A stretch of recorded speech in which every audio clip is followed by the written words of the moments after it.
Green concrete saw's power level, I would say, is exceptional.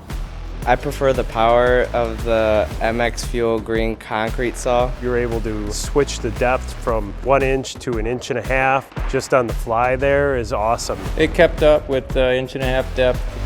Power is awesome. That's just a huge benefit. It doesn't release all the fumes like a gas-powered saw. Nos beneficia en que es más rápido, menos ruidoso y no nos tenemos que preocupar de dejar gasolina. Not having to huff all the gas fumes while you're cutting feels good on my lungs.